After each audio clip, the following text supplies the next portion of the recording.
Well, today on the show, I'm joined by Professor Joshua Rasmussen.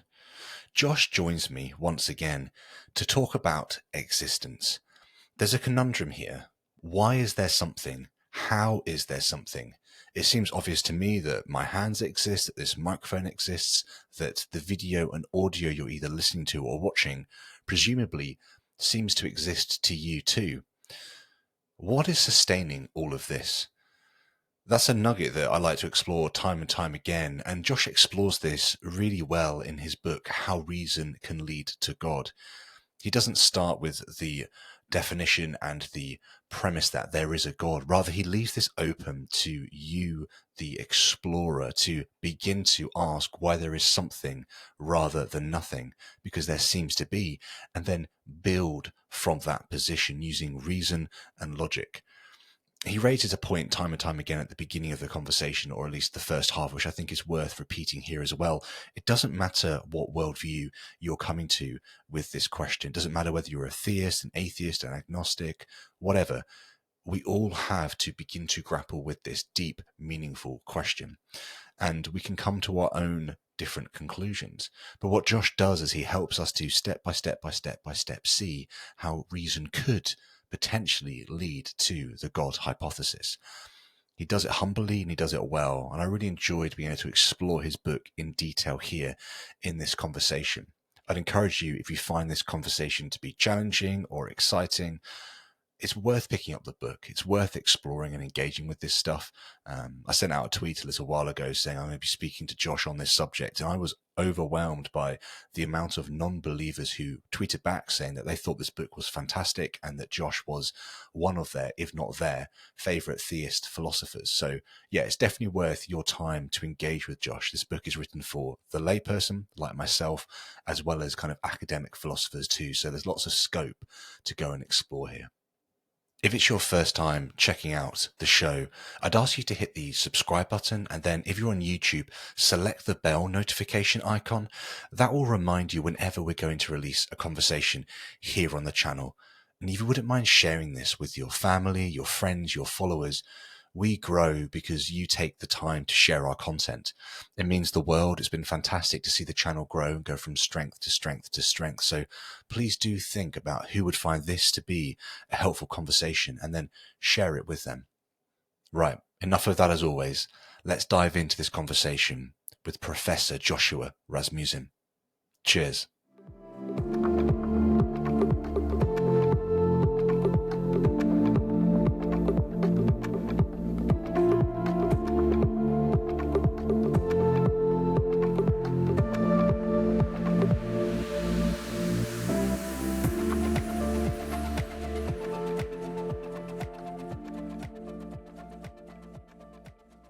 Hello and welcome to the show. My name's Samuel, and today I'm joined once again by Professor Joshua Rasmussen. Josh, it's great to have you back on the show. It's so great to be with you, Sam. Thank you. So we've spoken before, obviously, about your book on mind. Who are you really? Looking at kind of fundamentality and what is the substructure of everything. When you get down to base, is it mind or is it mindless? We had a really good conversation, which is going to be linked in the description for those who want to go check it out. But I thought it'd be great to get you back on the show to chat through your 2019 book, How Reason Can Lead to God, looking at the bridge of reason and kind of all the different areas and sort of subjects within there. So I've got a load of questions which I'm going to be throwing at you, obviously. But before we dive into it, you kind of start the book off in this really interesting way where you're talking about how you met a friend and this friend was asking questions that made you begin to ask your own questions. And you talk about these differences between truth and treasure. And I thought that's a beautiful place to start the book. So I thought it'd be really useful to start this conversation really with what that meant. What does it mean to seek truth or treasure, and kind of what made you begin on this journey? Yeah, I appreciate this question because even before our time, I was just thinking about the bridge of reason and what my goal is. Like, what am I really trying to accomplish here? And I would say that central to my inspiration is to try to see and discover more and more treasures about the nature of things. And I say treasures because there's kind of like two sides to seeking truth. So one side is courage, facing reality. Reality may not be what you hope it to be. Often it's not. And so it could be tempting to kind of close your mind off from facing reality. But the other side is finding treasures that are embedded in the structures of reality that you didn't know were there. And so in my own journey as a philosopher, this is kind of what animates my work, is the joy and excitement of going and facing reality and investigating what's over here. There's a cave. Let's go into this cave. Last time we talked about the cave of consciousness. Let's explore this cave. Oh, what's this? What is this? Let's have a closer look. Oh, this is interesting. This is a treasure. This is something I didn't even know this was there. And so I feel like that's kind of like the goal of the book, is to help readers to own their own journey on an investigation of reality, hopefully to get to some treasures, things that can encourage them, things that can inspire them, things that are true about reality. So it's kind of that intersection between, truth and the truths that can be truly inspiring. Yeah, it's often, I don't know, I find it's so difficult to begin to go down this road more often than not. Like, we kind of are aware that we could find treasure if we start seeking truth. At the same time, it's obviously true that you could also realize that some of the treasures you hoped to find, you aren't going to find as you begin to walk forwards to whatever treasure that is. I mean, was that ever something that kind of, I mean, obviously kind of in the book, you explain kind of lying on your bed and kind of having this sort of anxiety or this sort of worry about this very thing. Like, what would you kind of say to people that do want to go away and begin to seek truth and look at that no matter what, and kind of fear that they might lose some of the treasure they think they might have already found, if that makes sense? Yeah, it totally makes sense. And of course, everybody has their own journey. And I think it's important to kind of follow the light of your own journey and get the wisdom from that. Let me just say that in my experience, the treasures that I've lost have been replaced by greater treasures. So it was kind of like I had a picture of reality that gave me a certain amount of security or comfort. And some of those pictures broke and fell away. But then were replaced with something that, oh, okay, this actually makes sense. This is giving me a larger picture of reality. And once I'm understanding how this picture works, I'm seeing, oh, this is actually encouraging in ways that that smaller picture couldn't accommodate. I mean, one example just to kind of illustrate has to do with kind of framing reality in terms of packages of beliefs, that if you have that package of beliefs, then you're safe. But if you don't have that package of beliefs, then you're eternally unsafe. And it's like, well, maybe the package of beliefs brings you safety, but maybe this belief about the packages is unsafe in a way, if you're following me. So what I'm trying to say is there a pathway to truth that can allow you to see things, but that doesn't imply that if you don't see those things, then therefore you'll never be able to see those things, or that there isn't a pathway to get there, that you're instead in trouble. Not to say that there aren't, beliefs that can really make a difference to how you show up in the present, but just to say that the nature of reality is bigger. It's greater. It includes more pieces that I think can connect to more people from more perspectives. And that was something that my journey has helped me to appreciate, that was new and special for me. I love it. I love it. Okay, let's jump into some of the elements from the book then. So, kind of for the listener viewer as well, just to give them the heads up. Obviously, I've gone away and read Josh's book, listened to quite a few conversations that you've had as well, Josh, with various people, and I thought it'd be really good to kind of, I guess, hit the high notes with the hope that individuals will go away and pick up the book and actually dive into it a little bit more. I'm aware we can't do, a book that's going to take you like 9 hours to read justice in a single podcast. So, yeah, just to say that straight off the bat. The way you kind of obviously start the book is how we've already discussed, but when you start getting into the sort of more philosophical elements, you begin to talk about constructing this bridge of reason to begin to kind of explore, I guess, everything. What I really like about this is you talk about kind of constructing it, but also testing it. I've got some questions later on which we can kind of use as tools to sort of test the bridge as well. But the starting principle that you bring in is this idea of having something rather than nothing. And you talk about this sort of this blob of everything. And for this blob of everything to be there, it means that there must be nothing outside of it. Now, I've got kind of the syllogistic version of it from your book as well, but I thought it'd be good to start off with you kind of explaining a little bit about what this blob of everything is, and then we can kind of begin to probe this together. So I brought a piece of reality with me, Sam, and here it is. This is represents the blob of all things. And the goal here is to kind of think about reality in total, if we can. Just kind of going back to the purpose of the bridge is to investigate reality step by step. And so I begin with the first step, which is just the observation that there is something, okay, that there is a reality, something's real. I take some time talking about that. I don't make any claim about what the nature of reality is at this step. Maybe it's all an illusion. But if it's all an illusion, then there's an illusion. So there's something. There's some kind of reality, however you want to describe it, even if it's all different than what you would imagine. And so then I want to think more about, okay, if we're starting with there's something real, something exists, what can we see about the nature of reality? So then I think about the total of all of reality, whatever it is. Now here I have a something that is sort of finite in its shape, has got a certain color, right? But it's representing just all of reality, whatever it is. Maybe reality is infinite. Maybe it has infinitely many different types of things. Maybe it has colorless things, colorful things. Who knows? But now we can start to think about reality in total, and we can apply the light of reason to sort of make some observations through reason. So one of the observations, just using a principle of non-contradiction. You can't have contradictions, right? It can't be both there and not there. So here's a result of this, which is that reality in total can't both be produced by something and not produced by something, because that would be a contradiction, right? It can't be both produced by something and not produced by something. So one of those has to be true, right? It's either produced by something or it's not produced by something. Now, if this is reality in total, then it includes all the things, including all the producers. So by definition, I'm defining reality in total as that which includes everything, including all the producers. So if that's right, then there's nothing beyond all of reality.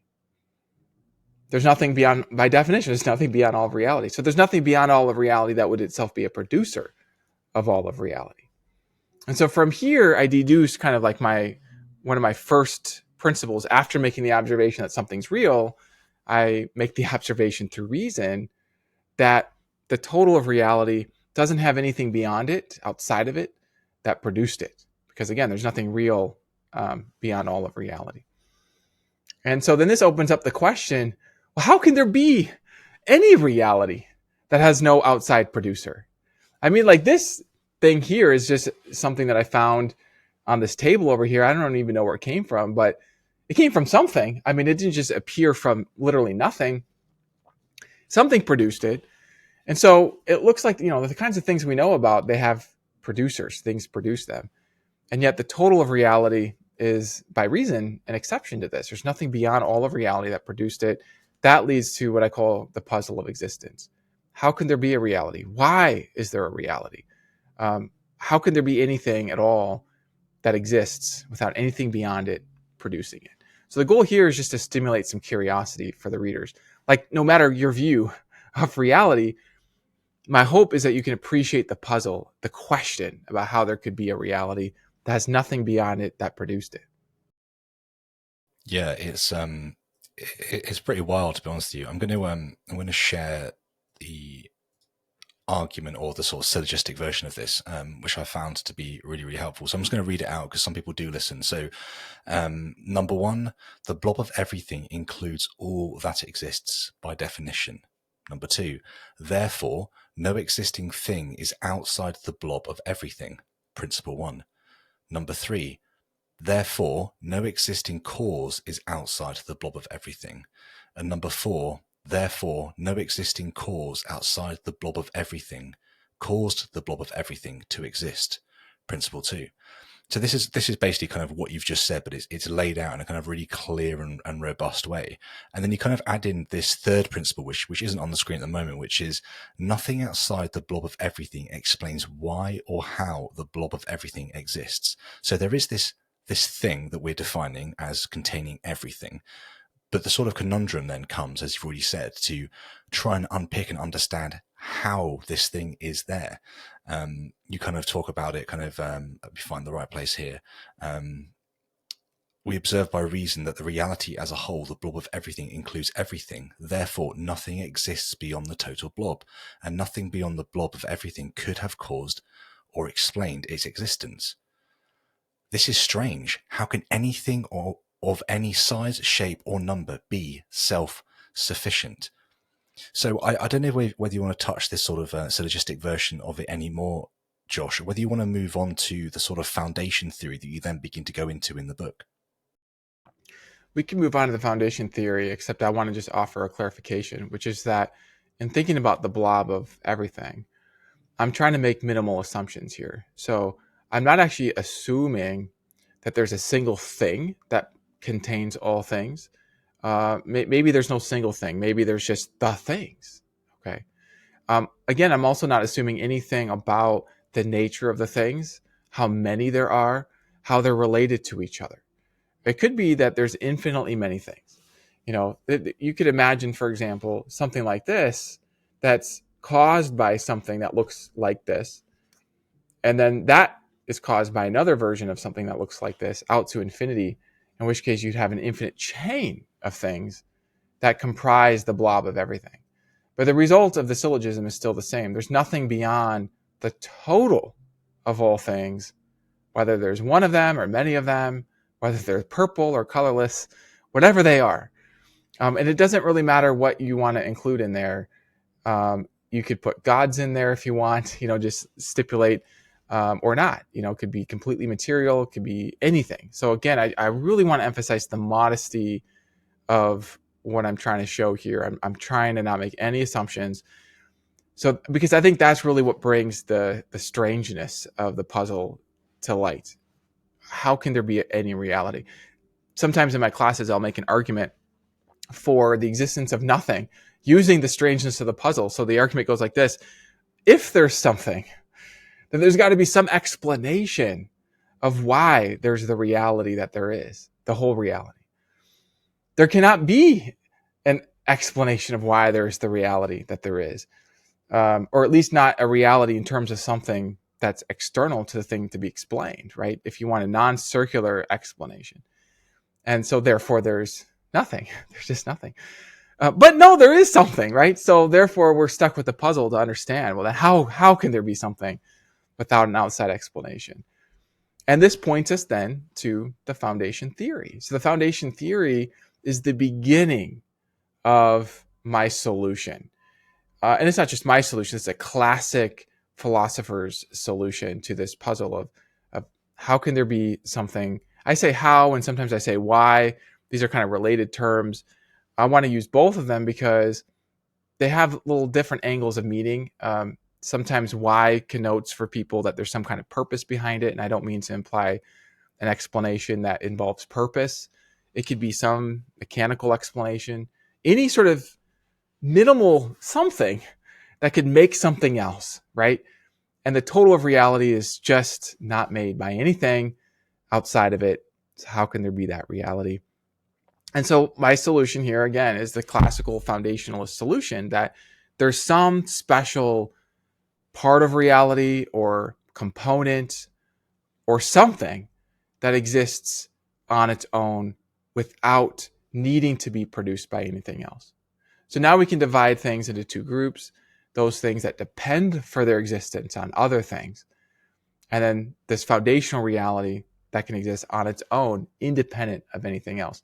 This is the beginning. It's not a complete solution, but it's the beginning of a solution to this question: how can there be anything? Well, there's got to be something relevantly different, let's say, or special, or unlike the things that are dependent, specifically in that it's not dependent, doesn't require prior causes for it to exist.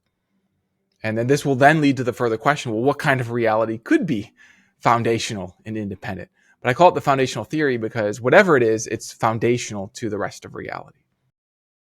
Yeah, I think it's really interesting. You kind of begin to sketch out these different sort of beams to kind of begin to kind of support the structure.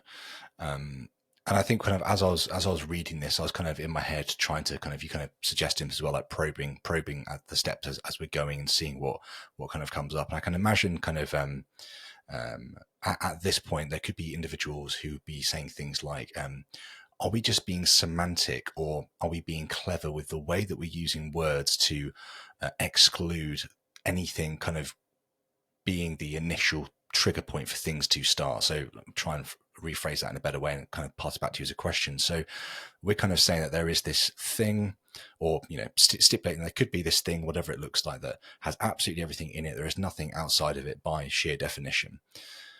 People might turn around and say, well, that's not a fair starting point because it doesn't fit with how I think the universe came into existence or how things have come into existence. We don't have enough evidence to suggest things like there wasn't an original complete actualizer that isn't necessary. There is something that we just aren't aware of that's actualized where we are today, and where we'll get to sort of actualization as well in due course. But I can imagine these sorts of rumblings going on in somebody's head, Josh. So it might be helpful just to kind of at least try and address the sort of semantic use of words. Are we just being semantic and therefore excluding other possibilities to make something that is more potentially forthcoming to other frameworks or belief systems that we might want to be kind of supporting here?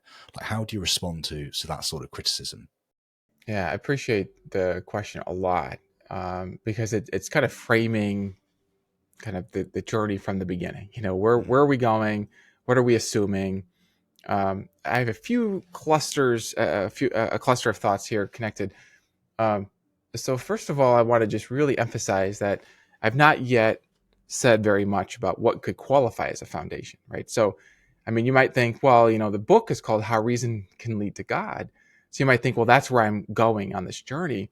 But let me just tell you, for me personally, this journey has caused me to investigate the foundational reality with fresh eyes, and has, even in the course of writing the book and then since writing the book and reflecting on it further, I've come to update my own view about the nature of a foundational reality that could be foundational, right? And there are characteristics and theories about gods and deities that are just going to bring the puzzle right back. This is why earlier I said, you know, it doesn't matter what reality contains. You know, even if it contains gods, you know, you can still wonder, how can there be that reality? Why those gods, right? And so the first point I want to emphasize here is just that the substance comes in later steps as we begin to explore how this thing could be foundational. That's the first thing. A second thing about the semantic point, we're using reason to just avoid contradictions at this stage. That's all we're doing. Now, unless we say that nothing exists, right, then we don't have the puzzle at all. But as soon as we have that there's something, I guess maybe that's a substantial premise, right? Because it means that there's something. That's not a mere semantic premise. It's not just a matter of definition that there's something. You experience something. You experience maybe your hand. And it's okay, that's something. You experience your own experience. Okay, so your experience is something. That's not mere semantic. Now we have something, and now we just want to avoid contradictions. So like I said, it would be a contradiction if we say reality is both produced and unproduced. That's a contradiction. So we've got to say one or the other is the case. And if by produced, what we mean here is it has an external producer that's not included in reality, then that's going to lead us to a contradiction as well, because then we'll have a real producer that's not real. That's a contradiction. A final note, if I may just draw this out just a little bit more. I brought a few more little props here. This is, I went to a closet where my kids have some toys, and I thought maybe this would be helpful just to think about this, because there's something about these toys that I like. It's satisfying to my mind because they're kind of a little bit like abstract. They're just shapes, you know, you can build things out of them. And it's like, it's good for philosophy time. You know, I can like think about this. Okay, well, where did this come from? Well, let's just say that this blue bit of reality came somehow from this other blue bit of reality. Okay, and this other blue bit of reality produced this blue bit of reality, right? And then you want to know, well, where did this blue bit of reality? Well, where did it come from? Well, we can have different stories, but let's just say that it came from another blue bit of reality. And we could even imagine that the blue bits of reality just come from other blue bits of reality all the way to infinity. There's an infinite chain of blue bits of reality. Okay. Now, I don't think it's a mere semantic trick to recognize that infinite chain of blue bits of reality is either produced or unproduced. Again, now, if you say it's unproduced, what that means is that it's self-sufficient, by which I just mean, by definition, doesn't have anything external that produced it. Well, that's actually consistent with the first part of the argument, that reality in total is self-sufficient, right? What I want to argue is that not any kind of reality can be self-sufficient. So this is going to lead us in the next few steps to investigate the nature of the foundational reality, because I want to say that that blue chain can't itself be foundational, because the blue things are the kinds of things that call for further explanation.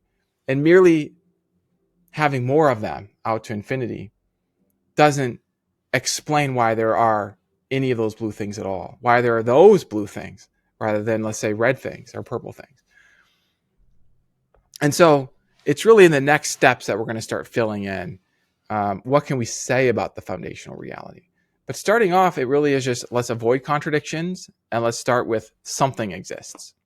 And I really am convinced of this, that the first steps of the argument really are guided by reason. And then we can make some more observations, but I think that reason does reveal this result so far.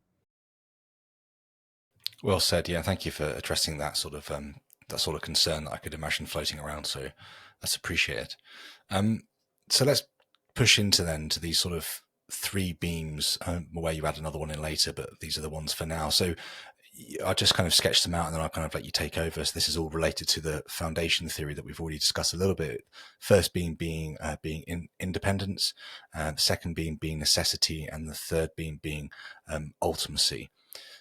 You kind of jump in here to kind of talking about dependence and actuality, and you kind of begin to differentiate the two of those out quite nicely. And I think, it's only fair now that I pass it back to you, kind of what is it about these three beams in this order that kind of helps us to begin to see them as supporting angles and all independent of each other? I think these beams help clarify the concepts in play. There's the concept of dependence, the concept of independence, the concept of being self-sufficient. And what I'm trying to do there when I'm looking at these beams is showing how each one kind of reinforces the foundation theory from another angle. And it really is a way of clarifying, I think, what's at stake here. So there's a depth there. I mean, there's even like an advanced section here where I don't feel like it's required for the bridge of reason. And I also want to just emphasize at this point, I do invite the readers to own the journey. And people who think about these things can come away with different perspectives. There's more learning to be done even at this stage. So while I'm comfortable in my skin to say it seems to me that reason reveals that there's got to be some foundational reality,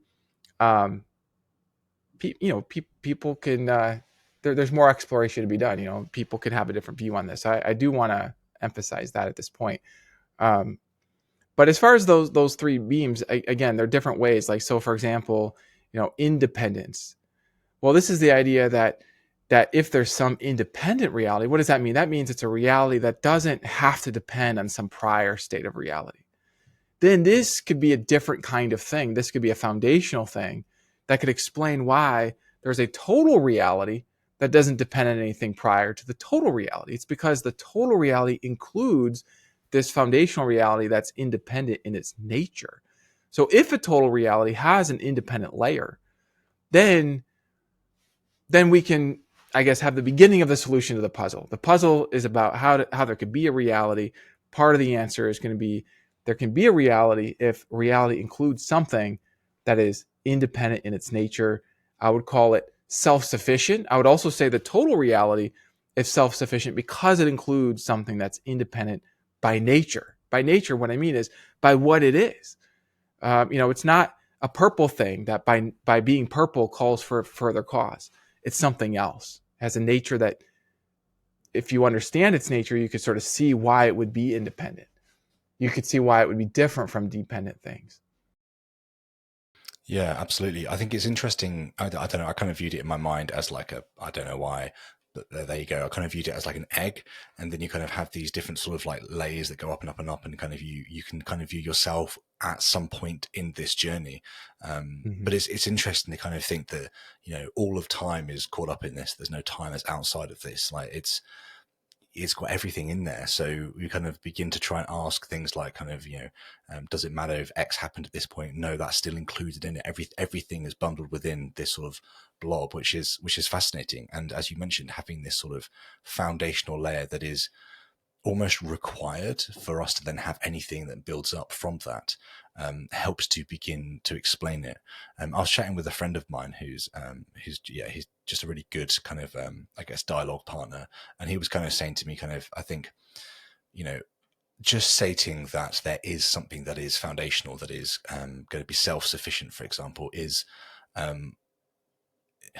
his phrase was begging the question, and I don't think that's the correct phrase because it's not necessarily a sort of circular way of being, but he was just kind of very much pushing that we were kind of, it's almost as if we're painting something and we're deliberately choosing the colors that we want to be at the levels that we want them to be at and to the amount that we want them to be at, to begin to then allow the rest of it to flow through our sort of blob or our egg shape or whatever shape you want to imagine it being. Obviously you've brought a prop and I failed to do that, so there you go. But I think it would be helpful at this point just to kind of, again, kind of answer that sort of skeptic kind of pushback question around if this is a canvas that we're painting upon and we're trying to draw these layers in whatever color you want to use. Let's say we're using the color red. Are we applying the paint too thickly at this stage to say that it has to have self-sufficiency, that it has to be independent? Or are we saying that actually it has to have these things because without these things we can't have the totality of what we can see and interact with here and now? This is kind of how I was pushing back on him a little bit, which is around the sort of, it doesn't matter at the stage of the book or the conversation that we are now how thick that red line is, because we're not saying what that red line is. We're just giving that red line properties of X, Y, or Z. I don't know, Josh, you'll probably articulate this far better than me, so I'll throw it over to you for your thoughts on that. Yeah, thank you. No, that's beautiful the way you're putting that. I think I want to say two things about this. So first, I kind of want to affirm somebody who's feeling maybe a little bit skeptical, a little bit worried that maybe I'm kind of assuming my conclusion from the beginning. I want to affirm that and acknowledge that. In fact, actually, I think there's some value in painting a picture as a kind of working hypothesis and then seeing what work it can do. Like, so in science, we'll have hypotheses and we'll make observations and we'll see how well does a hypothesis make sense of those observations. It's not the only hypothesis, right? So let's bring to the table maybe other hypotheses. Which hypothesis kind of best predicts or makes sense of the widest range of observations? And you could think of this book, How Reason Can Lead to God, as a kind of working hypothesis. In fact, I think I would almost want to recommend that maybe skeptics of theism, or those who are kind of worried about theists assuming their conclusion and then making arguments to kind of rationalize this destination, I would almost want to just acknowledge that and affirm the value of that, and then invite those on the journey to kind of think about this as just a working hypothesis, just to kind of think about how well does the foundation theory solve the puzzle of existence? Is there a better theory that better solves the puzzle of existence? And then we'll look later at various observations in the world: mind, matter, moral landscape, mathematical relations. How does the foundation theory work if we fill it in a little bit to explain those things, right? Granting that I'm painting a picture, granting that. So that's first thing I want to say. It's kind of an affirming thing. And then the second thing I want to just add to that is that I do also think that it's possible to make an argument for the hypothesis using logic and observation. I mean, that's the goal of the book. I mean, I don't present it as a hypothesis that best explains a bunch of data, although I think that is a way helpful way to think about it, I really do present it as, hey, you know what? You can know for sure that something exists. You can know for sure that the total of what exists cannot be both externally produced and not externally produced, because that's a contradiction. You can know for sure that there cannot be external to all that is real something that is real, because by definition, external to all that is real is in the land of the not real. And so then you can see that there cannot be a real producer of all that is real. And then if by self-sufficient, what I mean by that is that it's the total of all of reality that has nothing external that produced it, I think you can see that. Then I would argue that the foundation theory makes sense of how there can be dependent things. A way of really drawing out the argument here is just to take the total of all dependent things. Either that total of all dependent things is itself dependent or it's not. Again, law of non-contradiction. If the total of all dependent things is dependent, then to avoid that circularity, and by dependent, I mean dependent on something else. I'm just want to be very clear and careful. That's part of what I mean here by dependent. We can work with other definitions and we can recharacterize the argument in terms of them, but I just want to clarify. By dependent, I'm talking about this thing didn't just make itself, it depends on something else. So you take the total of all the dependent things. If that's dependent on something else, that something else is not among the dependent things by definition.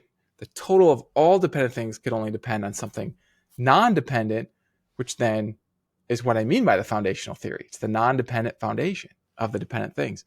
Now, if you take the other option, you say, well, maybe the total of dependent things is itself not dependent. Not dependent. It's independent. Okay, well, now we're already in the land again of an independent realm. It's the total of the dependent things. And I don't draw this out so much in this book. This is thoughts after writing the book. It's consistent with my total argument that you could think of the whole of reality as the non-dependent foundation of the interior parts of reality. That's consistent with the argument. As long as there's some reality, some realm, something that is non-dependent, that's enough to continue along the journey. I want to invite you to join our community on Locals. There is a range of free and supporter-only benefits to check out. On Locals, you can ask guest questions, access the reading plan to prepare for upcoming conversations, get early access to all the full-length video and audio versions of each episode, and meet like-minded followers of the show. The link is in the description, and I hope to see you there.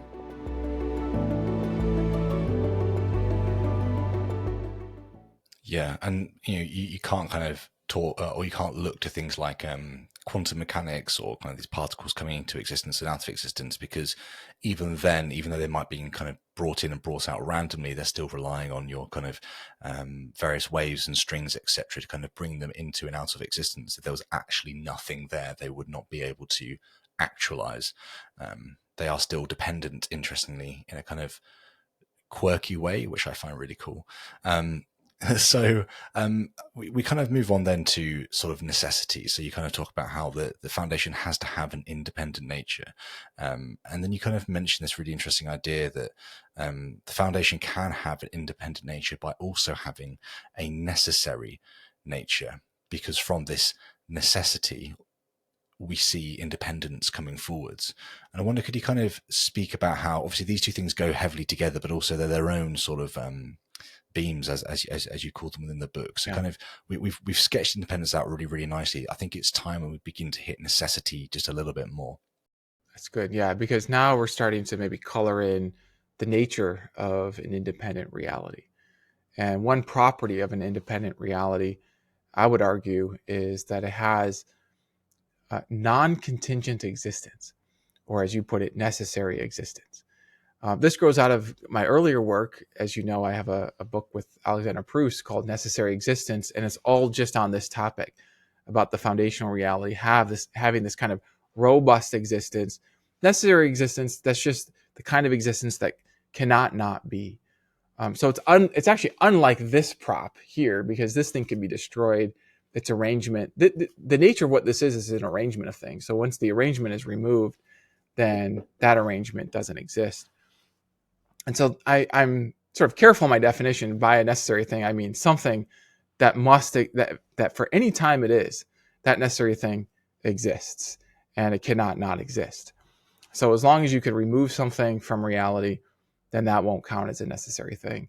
And so I make the argument that things that are not necessary, call these contingent things, these things both individually and collectively depend on prior conditions for their existence. This, I think, matches experience. I also think that reason itself gives a pathway to this result, just because reason invites the why question. If there's something that's there, the philosopher Richard Taylor gives the example of a sphere in a forest. You encounter a sphere in a forest. You've never seen that one before. Okay. But you're probably not going to think that that sphere in the forest just got there without depending on any prior construction at all. Probably not going to think that, because there's this question about like what explains its existence. And if its existence is not a matter of necessity, then you can't say it's explained in virtue of the kind of thing that it is, in virtue of its just having a necessary nature, that it exists because it cannot not exist. That answer's off limits if it's the kind of thing that could fail to exist, could not exist. It's a contingent thing. So this would be a reason to think that the foundational reality, if there's this independent reality that's foundational, it's foundational, and its nature is going to be non-contingent. It's going to have a firm grip on existence. It cannot be created, cannot be destroyed, which I think actually fits well with our scientific picture of the material reality. Can't be created or destroyed. There's a further question there, though, about the nature of the material reality at its most fundamental level. Why is it that matter can't be created or destroyed? Could it be destroyed given certain conditions? Well, it depends on the kind of thing it is. So far, I really want to emphasize this is so important. Even in arguing for a necessary thing, I'm still not yet filling it in all the way. I'm not yet identifying what kind of thing could be completely necessary in every respect. So there's no conditions on which it begins or is destroyed. Just that this is the kind of thing that could be foundational. Yeah, and you then kind of push in from that point, having independence,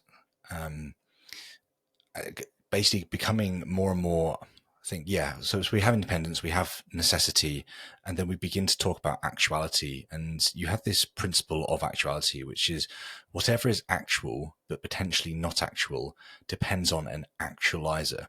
I found that to be really interesting. Like there's this sort of idea that I had about this necessary independent thing, but it could be a sedentary thing that is and it doesn't really do anything.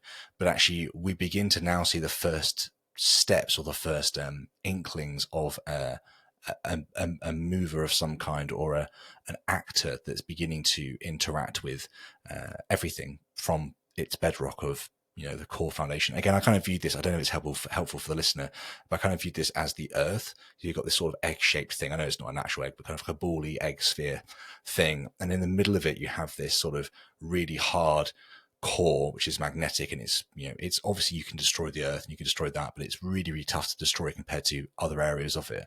And it's moving and it's doing stuff, and it's beginning to kind of actually change the rest of everything by it just spinning and being, and it's actualizing and changing things and making something actual, like how our continents are placed today. It's doing and moving things, and I kind of guess it's just this really fascinating fact that we have this principle of actuality, that it's beginning to kind of push its tendrils further up and further into the realm of us and where we are. So before we move on to kind of objections and your sort of other beam, it'd be good to kind of just spend a minute or two talking about ultimacy and sort of the principle of actuality. I like how you put that, because the principle of actuality is a principle of cause and effect. Basically, the idea is that you see leaves blowing in the wind. Well, it's not without something that's causing them to blow in the wind. And so I apply this general principle of cause and effect to all contingent portions of reality, whether one or many. So you could take all the contingent stuff that there is, and that total contingent reality, that total contingent realm, depends on some kind of actualization of it or of them, to talk about the many. And it could be that there are many things that work together to actualize the contingent things, but to avoid circularity, ultimately we've got to have some foundational reality, again, that's non-circular. So you could think of this as another kind of argument for a foundational reality from the dependence of the contingent realities. And the principle of actualization is basically that principle, that the contingent realities have to be actualized. And what that means then is, as you were pointing out here, that the foundational reality has to have some capacity or power or ability or force or some way of actualizing other things, right? In order for there to be other things. So this necessary foundation, I guess, yeah, you could think of it as like the core. And it's out of that sturdy, stable core that emerges the flames of reality. And it emerges because that core has the capacity to cause contingent things to emerge, to come forward. Yeah, I'm looking forward to later on. I want to talk about kind of potentially why that action or that outward trajectory doesn't do more if it can do something, right? That's the sort of one of the objectives that's sneaking up in my mind. I thought I'd mention it now for the listener viewer if they're thinking it as well. They've just hang fire. We'll get there. You kind of raise 9 objections in the book as well, and I've not listed them all here. I've literally just taken infinite regress as an example. This idea that kind of, as you already mentioned with your blue shapes, these things can go on and on and on. I think we've kind of already really addressed this, that the foundation is the basis across all time, even if that is infinite. It is because everything is held within the blob of everything. It's not possible for it to be outside of it. Is there anything else you wanted to touch or look at the sort of objections side? Because you've placed it here for a reason, so I don't want to just skip in case there's something else you want to raise. I think here I just want to note that there is a whole chapter on testing ground, which is just inviting the reader to consider objections. And you mentioned the one from virtual particles, the idea that maybe there are these small particles that have no cause. And there I clarify that, well, as long as there's some prior conditions, the cause doesn't have to be a deterministic cause. It could be a probabilistic. As long as there's something that can actualize that. And that so there's a whole sequence of possible objections that I think are very important to kind of work through. And in my view, they help to kind of clarify again the concepts and clarify what's at stake. So I think we've kind of touched on some of the kinds of objections, like from infinite regress, for example, there being that, well, we still have the question of what is the foundation for the whole chain. I think it is really worth emphasizing that this kind of an argument is not an argument for a first cause of a finite universe, right? It's an argument for a foundational reality of whatever's non-foundational, no matter how old the universe is, even infinite or eternally old. So it's a different kind of argument, and that kind of comes through in that testing ground chapter. So there's a lot more to explore here, but I just wanted to kind of underline that there's a whole chapter on testing the argument at the stage. Of course, yeah, and I really hope people go away and pick up this book and investigate it. I know I put it on Twitter saying that I'm currently reading it, and I was getting just some amazing responses from so many atheists. It was actually kind of cool, just saying like this is one of my favorite books from one of their favorite theist philosophers. So just to shout that out, it's worth picking up whatever your worldview and coming to these things and trying to put your worldview aside as much as it's hard to put a bias aside and actually dive into this. Okay, so we have this foundation that's independent, that's necessary, that has ultimacy, that has the ability to actualize. We talk about this sort of kind of one more beam, the sort of logic of possibility. I've got the syllogistic form up if we need to talk about it, but do you think it's worth having a moment on this, or do you think it's worth pushing on to things like eternal power and purely actual? I think we could move along here at this point because even that ultimacy being is, again, just kind of going deeper and deeper. It's one of those things I have to say, Sam, when I was writing this, you get a level of intensity of focus. Yeah. When you're focusing on something. It's like, okay, let me add another beam. Let me add a beam inside the beam, and so I kind of have some advanced pieces in there for the Yeah. readers to go deeper. It's kind of my style. Like I'm thinking about the advanced philosophers as well as those who've never taken a philosophy class, that I want both of them to feel like they can get something out of this. I think that's all I've got there. Just that if there is a kind of category of stuff that is sort of uniform in its nature, then it makes sense to treat that uniform nature uniformly in terms of its dependence. And then ultimately, this is going to imply that I make an argument that dependent reality itself is a kind of, it's uniform with respect to dependence, whether one or many. And so that's one of my reasons. There's a kind of a technical path here for thinking that the total of the dependent reality has to depend on something beyond it, which then again, to avoid circularity, is non-dependent and foundational. And so then if you have this sort of ultimate root of reality, then this, I would say, kind of solves that puzzle of existence in a deep way, leaving open the further question about, okay, what could be ultimate? So we're still there. We still got some work to do, but at least we have this much. It's different in some way that's relevant. It's not uniform with the dependent things. This, by the way, is one of my reasons that I don't think that we can explain why the foundation is foundational by citing that it's blue. That's not going to alleviate our curiosity. It's not like, well, how could it be foundational? You say, it's because it's blue. Maybe it is blue, but that's not why it's foundational. It doesn't make it the exception to the explanatory chain. So I hope that makes sense. There's certainly more to explore here, though. Yeah, no, absolutely. Okay, cool. All right, let's push on then. We're starting to get to sort of territory that I'm more familiar with, which is good. So I'm feeling less hot under the collar. One of the things you speak about before we get to that section, one of the things you speak about is this idea of power, sort of eternal power. So something that is going to be actualizing and doing this and moving, like I mentioned, that core moving before. It needs to have the ability to do that. And you kind of give us two options and two options only, which I found fascinating. So option one, power ultimately came into existence from nothing, and option two, power never came into existence. And obviously power's a thing, right? So people are going to have to go for option one, which I found to be really interesting. There's no other options. There's no option three for us to go and skirt around. Is that because you've thought it through and you just think there is no other option? Or have you kind of come away afterwards and thought maybe there are other ways to look at this? I could swear that people might look at that or hear that and think there must be an option three. Why is there no option three? Option two clearly isn't the right answer. Yeah, Josh, what are your thoughts? I guess option three would be there is no power, right? But I define power as just whatever it is that allows foundational reality to be a foundation of the non-foundational reality.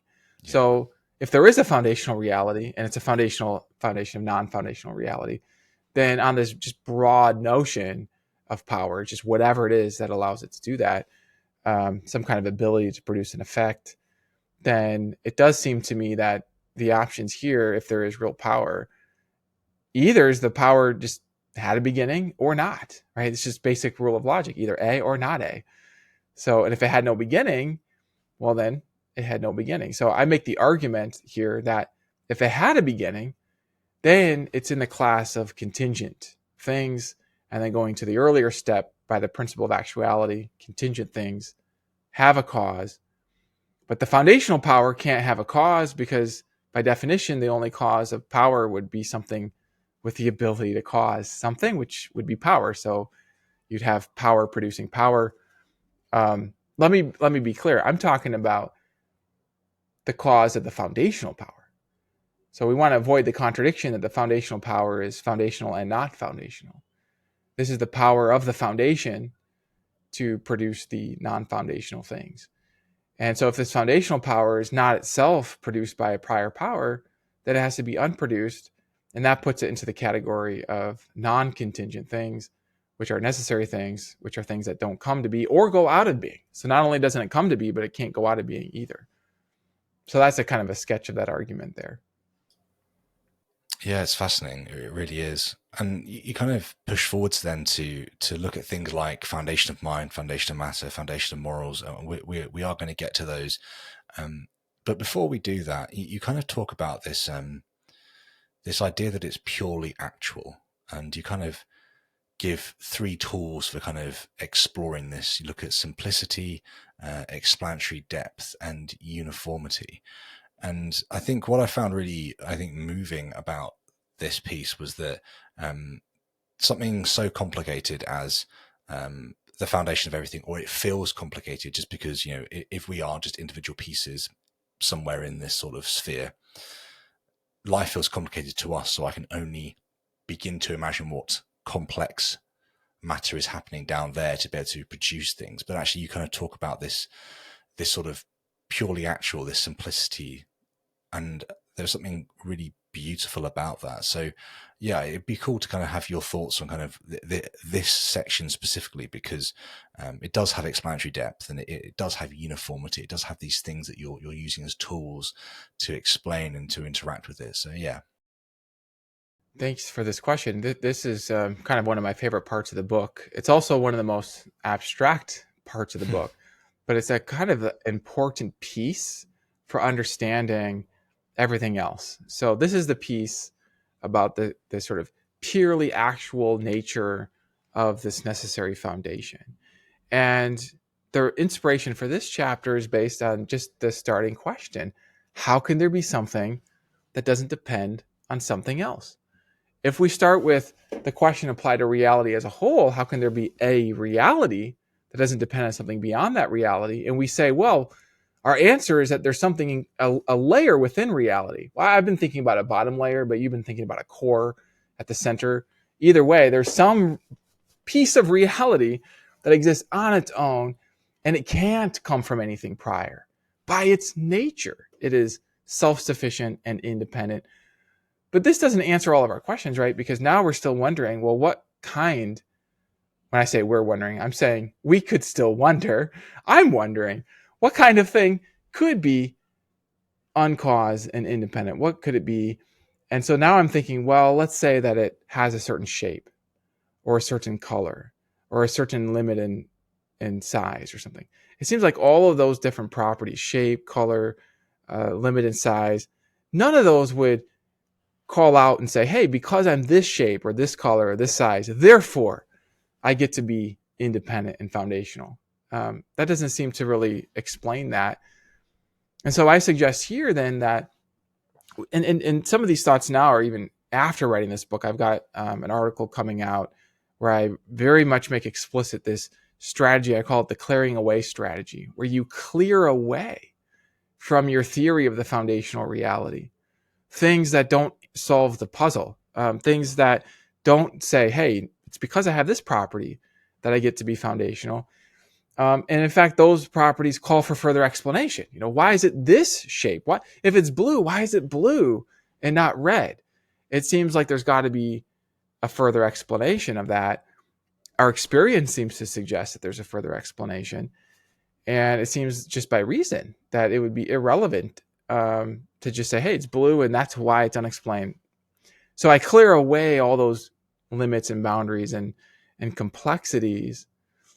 And then I'm left with a theory. It's kind of a meta theory. It's a theory about the theory. So the theory is that our theory of fundamental reality is going to be a theory that's not going to posit artificial, arbitrary limits and finite parameters of, a limited number of leaves. Let's say it has 55 leaves in its very essence.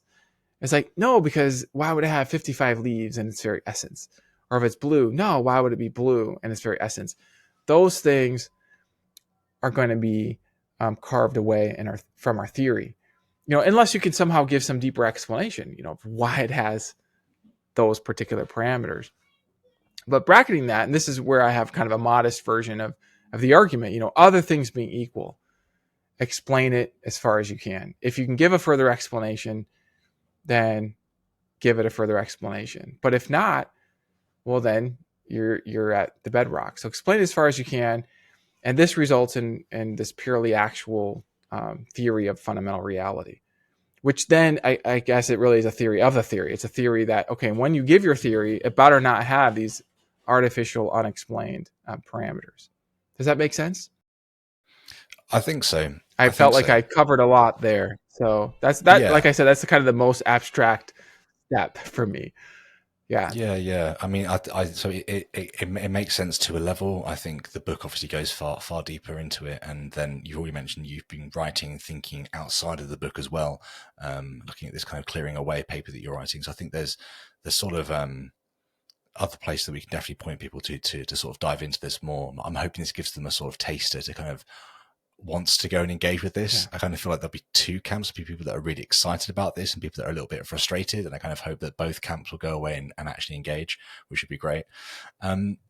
So the next section really is around foundation of mind. Obviously, we've kind of spoken before an entire conversation on the fundamentality of mind and kind of how that's a prevailing view within philosophy at the moment from all walks of life. It doesn't necessarily have to be theists, but kind of naturalists, etc. There are lots of different sort of spectrums of individuals within the philosophy of mind space who are exploring the idea of mind being fundamental rather than mindlessness being fundamental.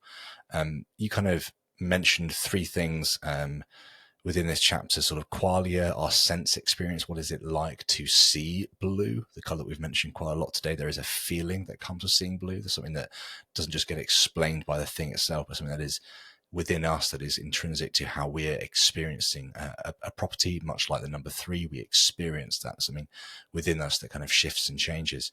The second one you mentioned is also sort of private access and this idea of introspection. Again, we've spoken about that quite heavily before as well.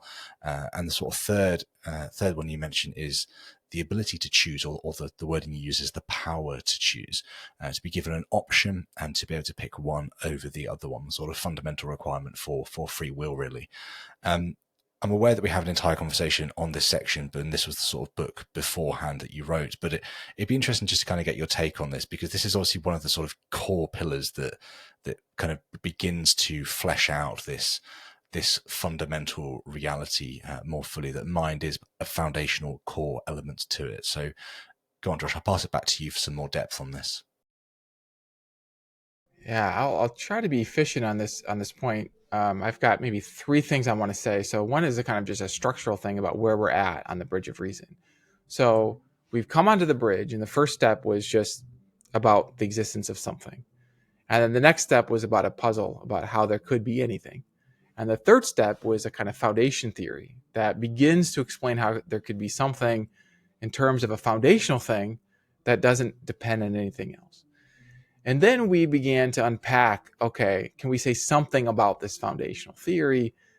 It doesn't begin to exist, but things that begin depend on prior states.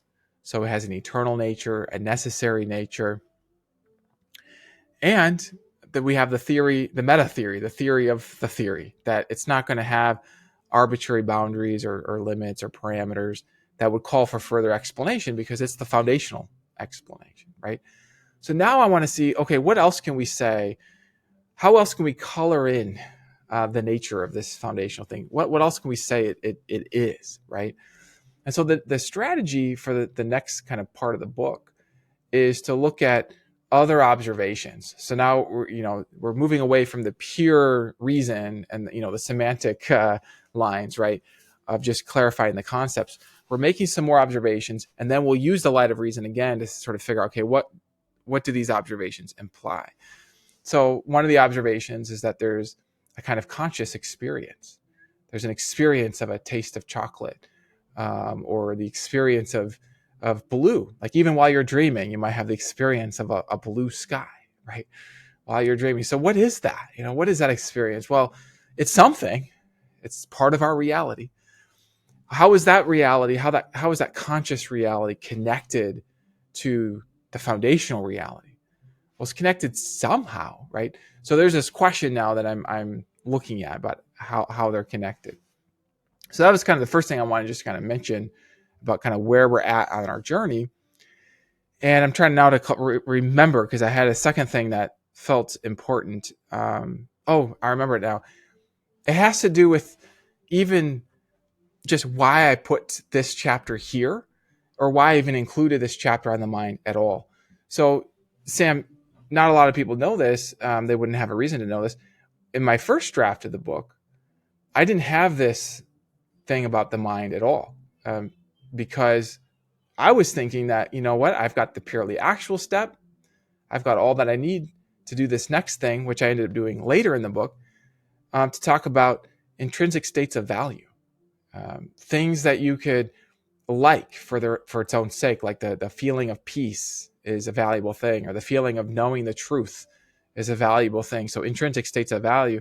And I ended up making an argument here, and again, we'll be getting to this. This comes later in the book, that the state of being able to produce an intrinsic state of value is itself has value. And then by the purely actual step, the amount and magnitude of that value can't be artificially or arbitrarily limited or bounded. And so I make the argument that it would have to be a kind of maximal value. And then from there, maybe you can deduce that if it has maximal value, it's got the value of conscious powers, the ability to think, the ability to intend. So here I was deriving mind from it's having maximal value through this kind of path through value. But it's interesting because as I was putting the book together and talking with my wife about the chapters and the pieces, and she helped me edit them and make them more beautiful, and she was kind of helping me to see and to appreciate that for the readers, I mean, if I'm having abstract step after abstract step, it can become a little bit difficult to follow in sort of in that landscape of abstracta. And if instead I actually put this mind chapter first, then I have multiple independent paths that I can use, but also it gives another way of seeing that foundational reality has value by first arguing that it has some capacity to produce states of consciousness. You can, in fact, you could sort of think of the next 4 chapters: foundation of mind, foundation of matter, foundation of morals, foundation of math or reason, however you want to put that. I think it's titled Foundation of Reason. As all 4 being independent reasons to think that the foundational reality has certain special resources of value, great making resources, let's say. And so we can talk more about that and what that means, but that's just to kind of frame why I made this chapter, why I put it here, is just to kind of help the reader to appreciate here's something in reality, consciousness. And this thing in reality, I think, is going to point to a feature of the foundation. And so then this leads to the third point that I wanted to make, which is just the point of that chapter more specifically, which is about the foundation having some resources to make conscious reality. This is not trivial. I think I talk about 3 different kind of responses to the question about consciousness and where it comes from. One being the eliminativist view that actually there is no experience of chocolate. There's just things in space that move around, neurons firing. Those are the real things, the things in space. And then the experience of chocolate, that's not actually even real at all. So some people say it's an illusion, but then there's a question, well, what do you mean by an illusion? Is the illusion real? And I don't want to chase that right now, but just to point out that there are philosophers who are called eliminativists, quite a few actually. And I've talked with them personally. Many of them have shared with me their story that it really is about fitting consciousness into a material world that we know through science, and seeing that we're not, through knowing the material world, able to account for this other quality or kind of thing. That other kind of thing is just not there. I mean, Alexander Rosenberg is kind of famous for making the argument that no lump of matter is literally about another lump of matter, not literally and really. So there are no things in reality that are about things. Thoughts, if they exist, are about things. So therefore, there are no thoughts. Okay, so he takes his argument to that point. I talked with another philosopher. He said that he thinks the foundational things are particles and fields. He doesn't think particles and fields could, in principle, turn into real conscious selves who are self-aware, who can have a dream of being in the clouds. Right? That dream of being in the clouds, maybe there aren't real clouds there, but there's the experience of the clouds. He says particles can't turn into that. And so there are no experiences if particles are the foundational things, ingredients. Now, I'm not saying most philosophers are eliminativists, but there are eliminatist philosophers. Another option I consider is a kind of reductionist option, where we grant that there are feelings, there are experiences, there's the taste of chocolate, the experience of colors in your dreams, if you dream in color, or sounds, or whatever it is. There's some kind of experiences. And what they are uh, states of your brain. That what they are material configurations in space. Okay, and it's really interesting to me. Different philosophers dividing and debating about this. John Searle, his analysis intrigues me. I think probably because it just kind of aligns with my own. I didn't have this initially going into graduate school. I was kind of more of a reductionist myself in college, but it was taking course after course in graduate school with Jaegwon Kim, a philosopher of mine. I took a course with Michael Tooley, Robert Hanna, another philosopher of mine, um, Alvin Plantinga, took a course with him, took a course with Michael Huemer. You've had him on your show. And all these different courses helped me to see from different angles. I think it really, to be honest, what it helped me to appreciate was what I was already aware of, which is just conscious states. But it just helped me to appreciate, oh, they're real. And my knowledge of them doesn't include the knowledge of things in space, even if those things are connected to things in space. And so John Searle, he has this line that reduction is really no better than elimination. You're basically just saying these things, these experiences, they're not as they seem in your experience. There's something else, which is really just another way of eliminating them. So I'm kind of sympathetic with that in the end. But there's a healthy debate over that. So if you don't have elimination and you don't have reduction, then you have what I call the more resources option, which is that the foundational reality has to have resources for generating these conscious states. And here I'm trying to be careful and modest. I don't want to say more than I need to, but I suggest that it has some kind of a nature that could be classified as mind-like, the kind of a nature that would equip it to produce thoughts and feelings in reality. Just as, you and I have a kind of mind-like nature that allows thoughts and feelings to come up in us, in our consciousness. The reality at its foundation would have this kind of capacity to produce thoughts and feelings within the world. And so there's different ways we could understand that, but modestly, it's just that we aren't eliminating consciousness. We're not reducing it to the material configurations. So there's got to be something else. And the foundation has to somehow be able to produce that something else.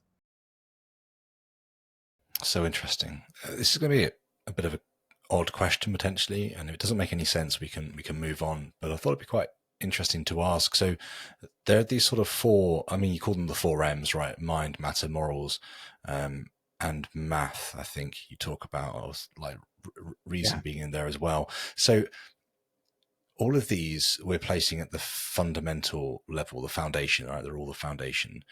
And then these things give into or actualize things like conscious experience, etc.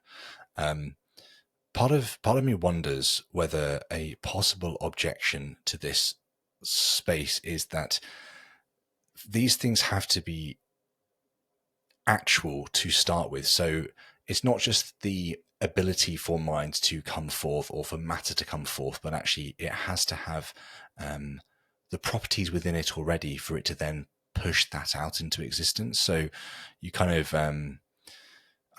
I guess somebody could be listening to this and saying it's going to be really hard for morals to mean anything unless we have an actual reality to apply morals to, or it's going to be really hard for matter to be substantiated in any sort of meaningful way if there is no state in which matter is yet in existence. So prior to there being X, if that's the case, like I'm aware we can argue that it's not the case, but basically there's sort of, I guess there are key principles and properties within mind, matter, morals, math/reason that people could begin to say that these things, if they are at the foundation, look very different to how they look now. Does that kind of pull any sort of punches or pull the rug from anything, Josh? Like, how would you begin to kind of, I guess, look at that challenge? If it is a challenge, again, I'm aware that it might not make sense, so we can move on if not. But yeah, I thought I'd pass it back to you. It's a great question because it points to the relationship between the foundational reality and these effects in the world, mind, matter, mathematics. And I want to suggest that the foundational reality somehow has resources for explaining the existence of these things. And here I want to even just leave open this further question about whether these effects have a nature that seeps to the bottom, if I could use that language. So, I mean, some philosophers in the field of the philosophy of mind, and as you know, we've talked about this, make the argument that there's something core to consciousness that seeps to the bottom of reality, to the foundational reality, the core of reality. The core reality has a kind of basic consciousness that takes different forms. So the consciousness of thinking, or the consciousness of feeling love, consciousness of curiosity, these are different forms of consciousness, sort of analogous to different forms or states of matter. So you might think that, maybe mathematical insight also seeps to the bottom. There's a kind of core mathematical structure in the foundational reality. Maybe even matter itself, there's something substantial about matter that just sort of seeps to the bottom, so that the foundational reality has a kind of substance to it, a kind of material substance, a mental substance, a mathematical substance. All these things seep to the bottom. I want to kind of leave that open, and just say something more modest, which is that somehow fundamental reality has resources for explaining these dimensions of reality. And then it's toward the end of the book that I give a theory that would fill in the nature of fundamental reality in such a way that if it has that nature, we can see how it would explain those things, leaving open whether we can sort of independently trace those effects into the foundation through this kind of like seeping relation, if that even makes sense. My kind of worry about the seeping relation is it might rely on a kind of like causes like principle, and it's sort of notoriously difficult to articulate that principle in a way that has no counterexamples and covers the cases. But it might be that in certain cases you can sort of see that the like causes like principle works. I don't rely on that principle for this pathway. So again, all that I'm arguing is that foundational reality has the resources to explain these dimensions of reality, and then just leaving open whether these dimensions sort of seep into the foundation itself. If you're watching this, then I just wanted to let you know that you can access the same content in audio-only form by subscribing via Apple Podcasts, Spotify, and Audible. In fact, you can search for the Socratic Sessions in your favourite podcast app, and whilst you're there, please leave a 5-star review. It helps others to discover these conversations. All links are in the description, and thank you.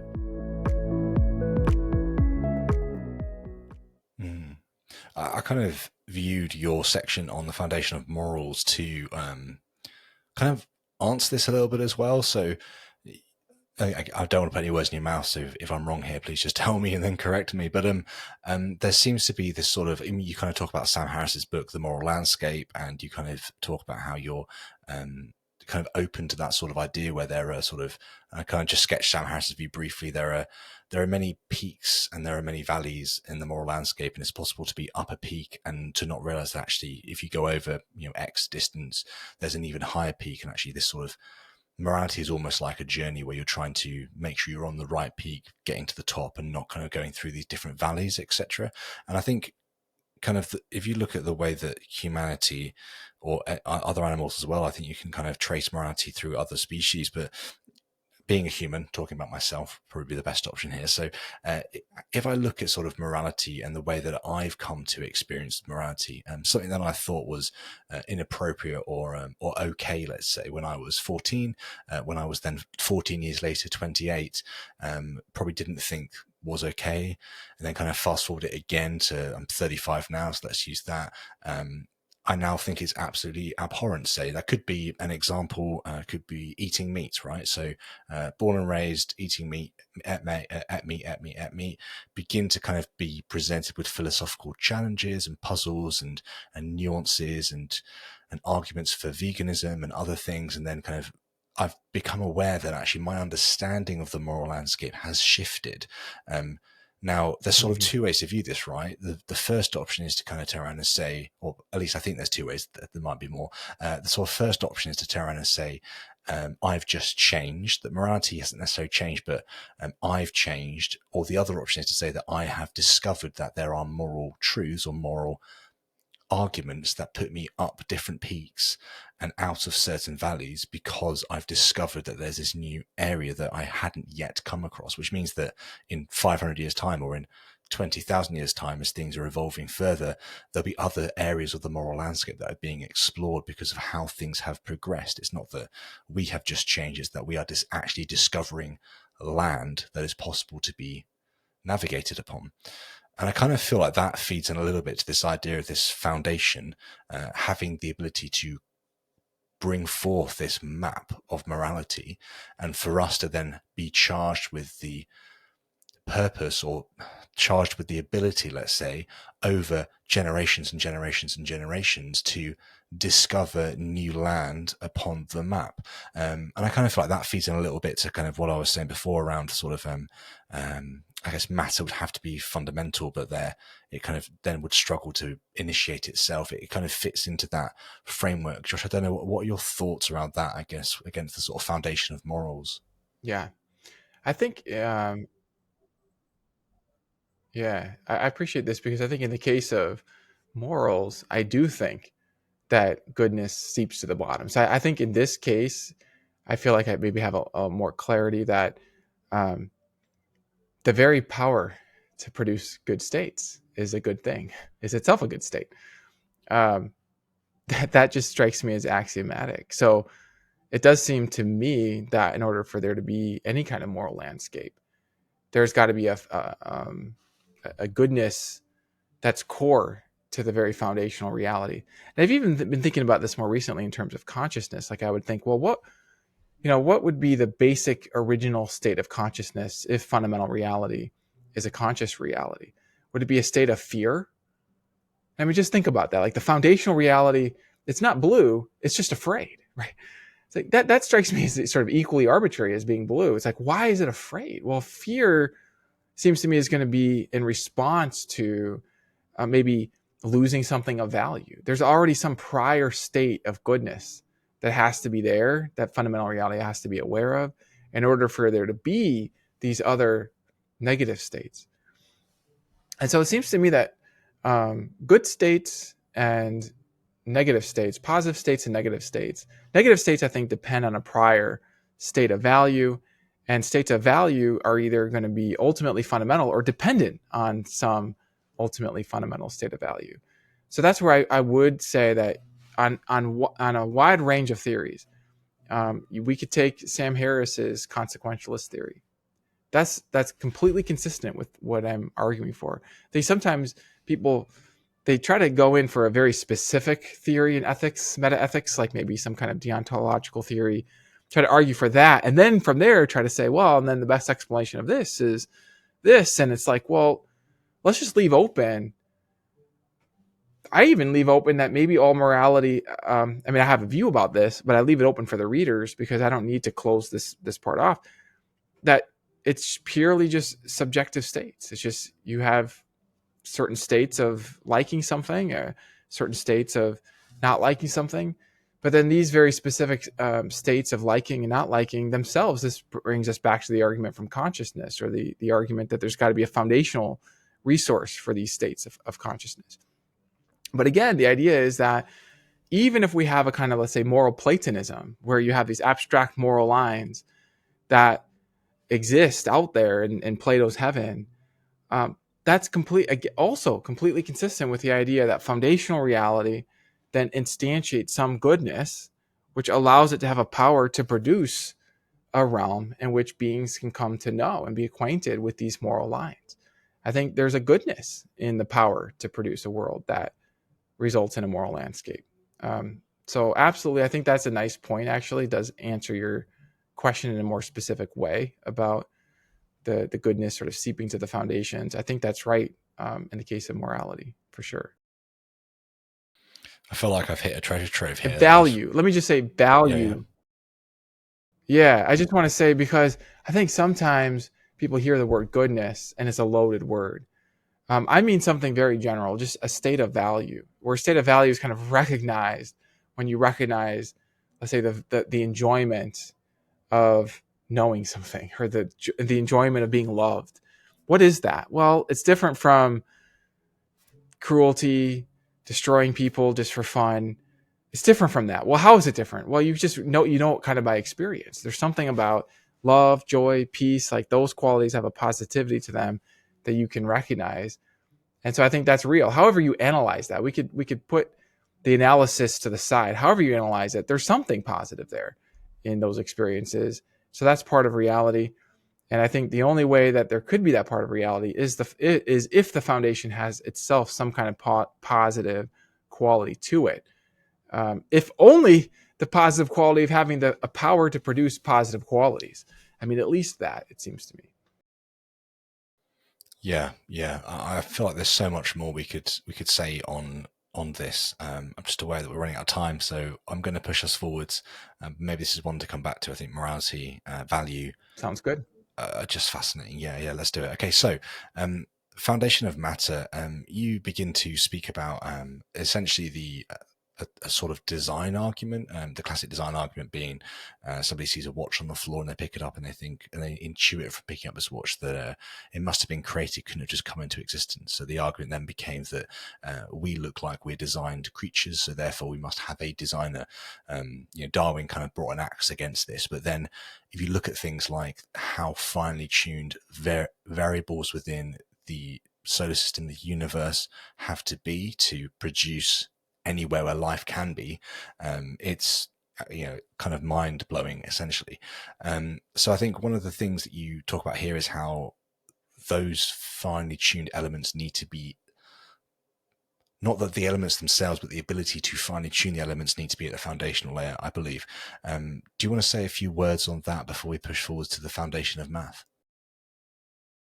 Well, I mean, that's it. That somehow the ability to create a universe with matter within these narrow, fine-tuned parameters to allow for life to evolve by any means. I mean, we'll assume a story of evolution that begins with the simplest life forms that we can conceive, and then through a process of natural selection, advance, where the simpler ones die off and the more advanced ones that are able to survive are more likely to have offspring that survive. But you still need building blocks for the simplest life forms. You still need places for them to roam around. I talk a little bit about my own computer-based model of complex adaptive systems. And just in my own research on this, you discover very quickly that you can't just take any random set of replicators and get them to evolve into interesting forms. You do have to fine tune the conditions of your environment for there to be parts that go together, that for there to even be self-replication. And then again, if there is self-replication, for the environment to be conducive to advances. So this is kind of a well-known recent scientific discovery of the fine-tuning of the universe. And the debate that I'm seeing is over how to explain this. What best explains this? And here is maybe the first kind of point in my argument that I'm not giving a deductive argument, but I'm just giving a probabilistic argument that we can increase the probability of a universe with meeting these fine-tuned conditions for life if the foundational reality has these kind of mental powers or mind-like powers to intend, to actually have an aim or a target. And so this is going to be kind of one more piece of evidence in my sequence of chapters here for a kind of mind-like foundation. Yeah, and then we look at the foundation of math, and you have things like logic and the building blocks to begin to get 1 + 1 equaling 2, and these sort of very fundamental, rudimentary things that you need to actually have anything as well. I really like the fact that you brought math into this. I was speaking to Eric Steinhardt a while ago, and I'm going to speak to him in a few weeks' time for the show, and he was talking about atheistic Platonism. It's a fascinating concept around how Platonic principles actualize existence, and we are here today. It's got a really interesting kind of broad sweep or explanation to it, and I'm looking forward to talking about that. But before I dive off a random tangent, do you want to touch on the foundation of math and how and why that is something that needs to be inbuilt at the foundation? Although, as I say that, it seems really obvious that it does. So I don't know. I'll pass it back to you for a moment or two.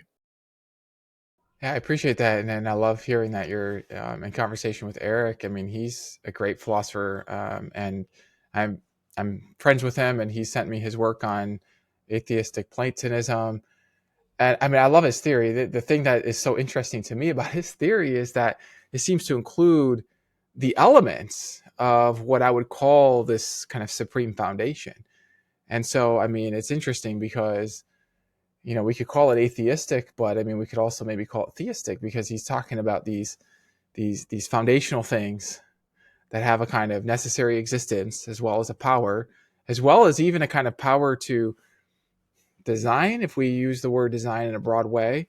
I mean, I think sometimes we sort of, as human beings, project human qualities into our theories of God, and so we sort of think of God as thinking in sort of the way that humans think, or being in the way that humans are. And if the nature of fundamental reality is that, well, it's a reality that is foundational, it is eternal, it does have these powers, even mind-like. That's why I use the phrase mind-like powers. Maybe this is giving us a description that is not an anthropomorphized description of fundamental reality, but I would say that it's very much a theistic, in the classical sense, description of fundamental reality. So I guess all my cards on the table. It's kind of an interesting ongoing conversation with Eric to even just see the common ground between his view and my own view, which tends to excite me, as you know. So yeah, so as far as mathematics go, it's fascinating, and I've been thinking about this even more recently with my book on the nature of consciousness and thoughts. How do thoughts come to be? There are two things here to explain. One would be the mathematical truths. So there are these truths about prime numbers. They go all the way up. There's no highest prime number. Okay, what explains that? When people are discovering these truths, there's a conjecture. Maybe they go all the way up. Maybe there's a highest prime number. Somebody comes along and proves that there's no highest prime number. Feels like we're discovering truths that correspond with some kind of prior existing mathematical reality that exists, or is, makes these things true even when we're not thinking about it. Because it's like my thoughts could go away and people could still, you could start thinking about math, and there's correct answers. The correct answers correspond with mathematical reality. So there's that. And then there's also the second aspect, which is the existence of beings who can come to know the mathematical reality. So both are parts of reality. There's a mathematical reality, mathematical truths, and then there's beings who can come to know about the mathematical reality.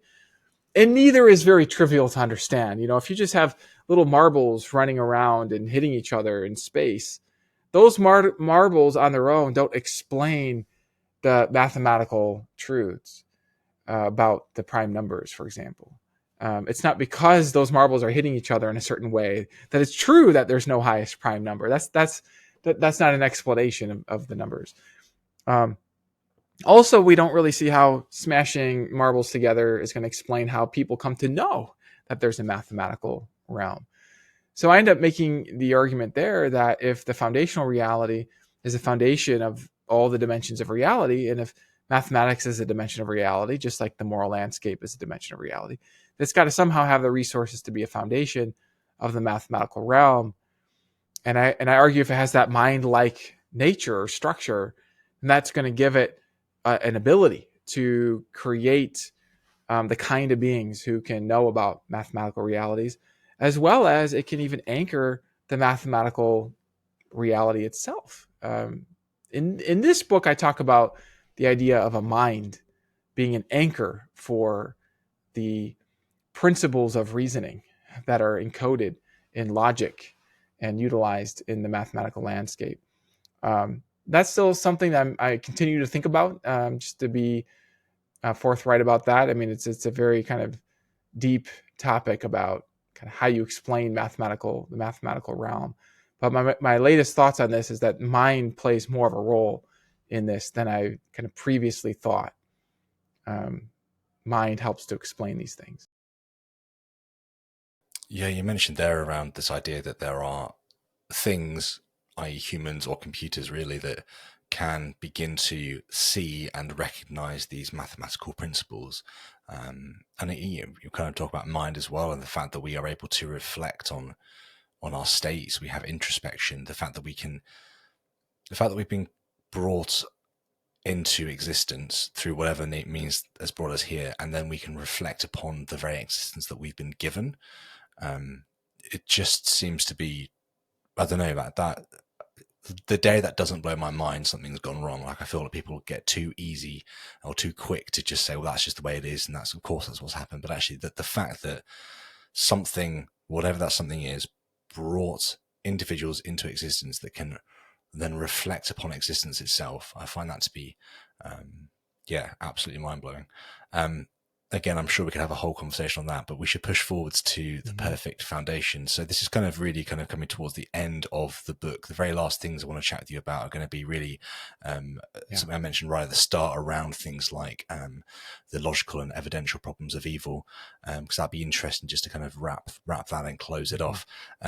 So perfect foundation, you kind of talk about two things really within this section, I think. So from purely actual to purely positive, and then from value to perfection. So we're really kind of beginning to put in, or we have put in, the sort of wings, the engine, everything into this idea. And this is really the fuel that kind of begins to see it fly. So back to you, Josh, to talk about this perfect foundation. So now, as you put it, I'm building on that purely actual step. And in my recent work, I've been thinking about that purely actual step in terms of first clearing away arbitrary limits and boundaries that would themselves not be foundational. Okay. But the foundational reality is foundational. And so it's not going to have these arbitrary limits and boundaries that are not foundational, at least not in its core foundational nature. Okay. So then the next thing that I'm thinking about is, okay, if we clear those things away, what can we color in? What can we fill in our theory of this foundational reality? So I say it's, here's the sort of simplest theory. It's purely positive, meaning that its fundamental attributes entail positive qualities, or what philosophers sometimes call great-making qualities. These would be the qualities of a purely perfect foundation.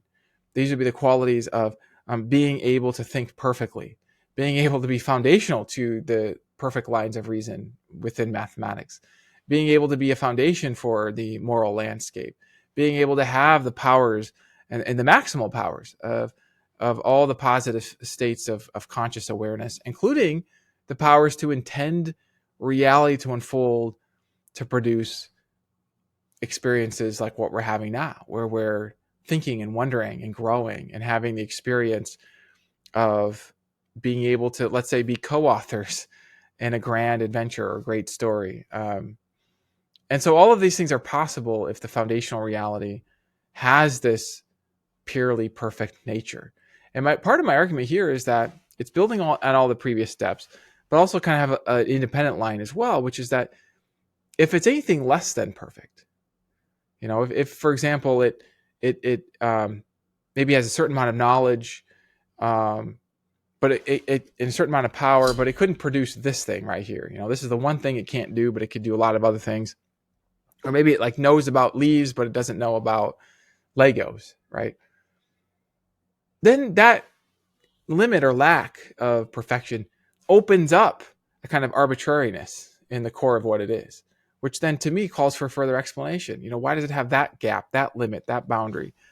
It seems like a simpler theory that would be an ultimate theory of things would be one that closes those gaps down, so that, because again, and this is really important to emphasize, we're used to things having a further explanation. So we have no problem seeing that this has boundaries and limits, because we understand that there can be a further explanation of this. But when it comes to the ultimate reality, that there is no further cause or explanation of it, then it can't have the qualities that require that it would have a further explanation. And so if arbitrary limits and boundaries, and even within its own nature, if in its own greatness, would call for further explanation, it can't have those.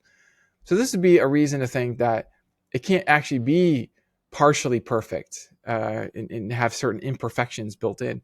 It's got to be purely and completely perfect in what it is. And now this leaves open some ideas about how we might want to unpack perfection, but it does give us what I call the perfect foundation. This is the foundation that, again, it's not arbitrarily limited. It has value, it has powers, and it has these in a complete way without limits or boundaries. So that's the theory. And then this leads into the problem of evil, which comes next, because you might think that, well, this theory actually has a lot of predictive success. It predicts, because of its perfection, that would have the perfect resources to finely tune a universe with creatures like us. It would be able to have a perfect wisdom to be able to create beings that can know about the moral landscape. Its perfection could even ground the moral landscape. So all of that is great. It predicts all those things, but you might think it's so predictive that it also predicts that our world would have more perfection in it, right? If it's perfect, why is there any imperfection in the world? Why is there any suffering at all? And so this would be, at the end of the bridge, these obstacles to this conclusion. But so far, all the steps sort of lead us to this perfect foundation of everything else. Yeah, I kind of want to get a stick and poke you to keep talking, because I mean, this is it, right? It's like it's over predictive. It's putting its neck out. It's saying that it's possible to do much more. It's eternal power, purely actual, necessary, independent. It's all this, and it's able to do so much. And then when we look at things like, I don't know, you pick an example like childhood cancer or any evil or whatever, and you begin to kind of go, well, why is it unable to do that? You kind of mentioned in the book, and you mentioned just briefly in the conversation as well, about us almost being sort of co-authors on a sort of epic adventure where you can imagine, like, I don't know, as you're talking about it, I kind of imagine Lord of the Rings, right? You have these incredible scenes of worry and fear, and then you see people getting murdered and killed in battles and stuff, and then these people then come and rescue them, and they're going to go on to the next section of trying to get rid of the ring, and then the party breaks up, and there's always sort of steps within Lord of the Rings, of highs and lows, and this incredible epic tale of I guess ultimately trying to actually kind of win back goodness to the land of Middle Earth. But then at the end, Sam and Frodo are left broken. Like they're not the same as who they were to start with. They might have accomplished their goal, but actually they've been decimated by the journey. And others lost their lives along the way. And I kind of, as you were speaking, I was viewing kind of us as partakers on that story. But I guess, Josh, obviously, it'd be amazing to kind of get your take on this, and then if needed, I might push into a little bit more, because there seems to be a sort of I don't know, I guess a natural kind of problem of evil, and also like a sort of human or moral problem of evil as well. There's sort of two of these things that kind of go along, and I don't know whether we answer both of those in your book or not. I'd kind of like to get your thoughts. I discuss both of these problems, and as I say in the book, I mean, this part on the problem of evil deserves its own book. Books, really. I mean, it's not just a small topic, and so I try to sketch some outlines of how I think about the topic. But I don't want to suggest this is at all an easy topic. In fact, I really think that wrestling with this topic is an avenue towards more understanding about fundamental reality. Whatever your view is, I mean, whether your view is a kind of broadly theistic view or broadly atheistic view, whatever your view is, really dwelling on the patterns of suffering and how they're connected, dwelling and thinking about possible goods that spring from certain types of suffering, or possible tragedies that spring out of maybe the hope of a good that doesn't actually take place, I think can give a kind of realistic insight into reality. And I say realistic there because I think sometimes experience forces us to face reality in a way that a theory doesn't do.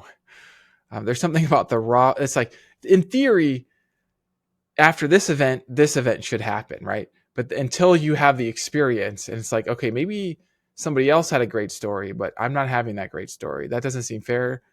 Maybe the great stories are selected by those who have the great stories and they tell those stories. But what about the tragedies? How does that work? How does that fit in?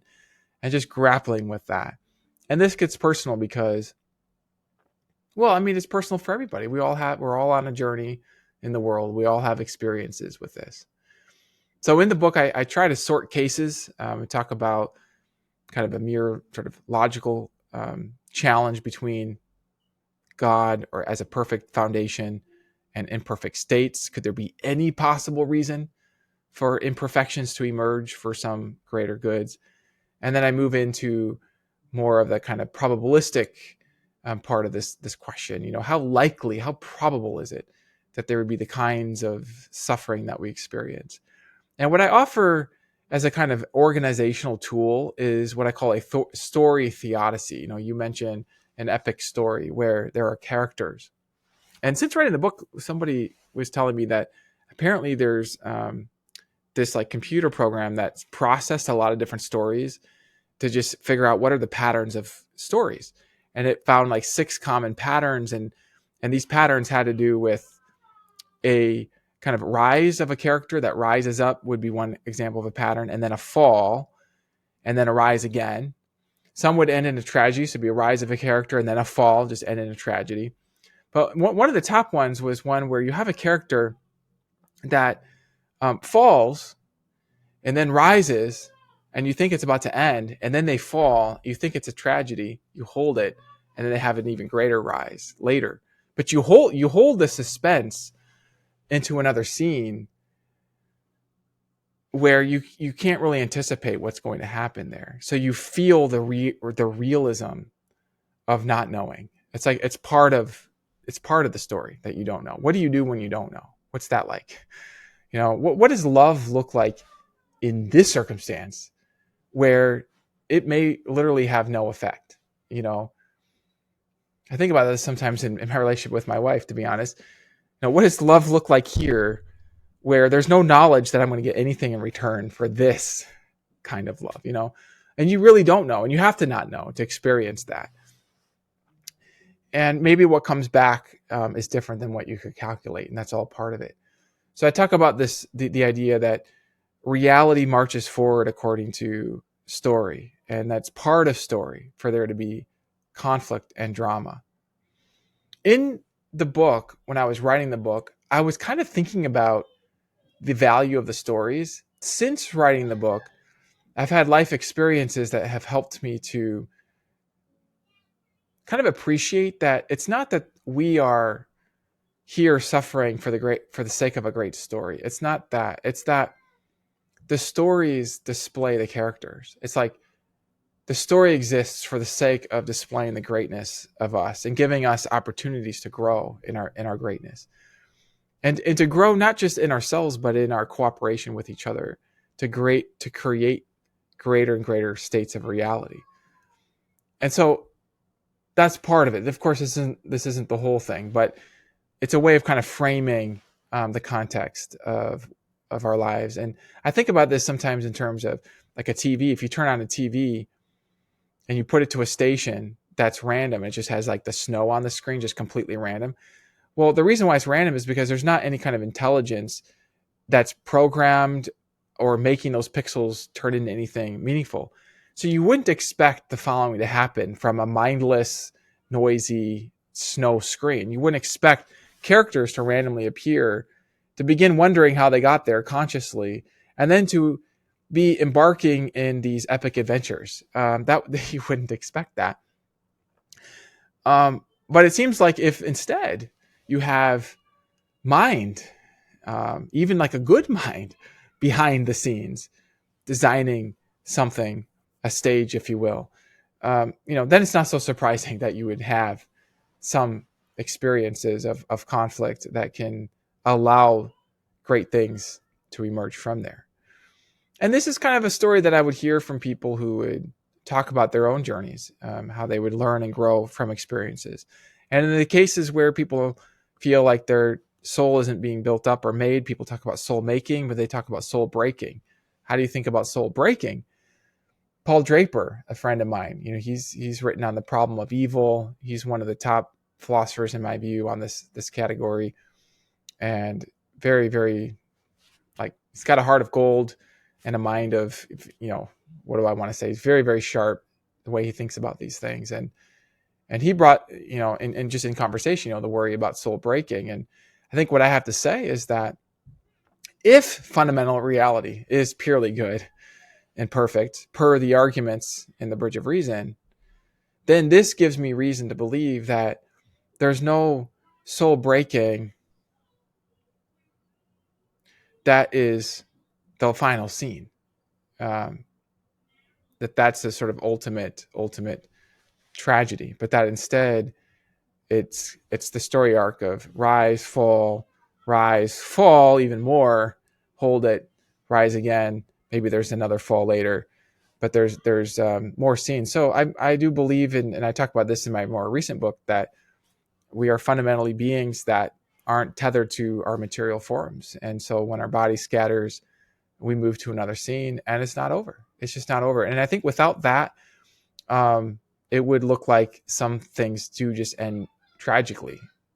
And that would sort of call into question the perfect foundation. But I sort of reason in the other direction. I think, well, if the fundamental reality is purely perfect, per the arguments I gave, this gives me reason to believe, in light of my observations of evil and suffering, that our physical deaths are not the final scene for us, that there's a continuation. So here I want to kind of emphasize for some people who may be listening to this or watching this, I'm not here adding an afterlife as an assumption.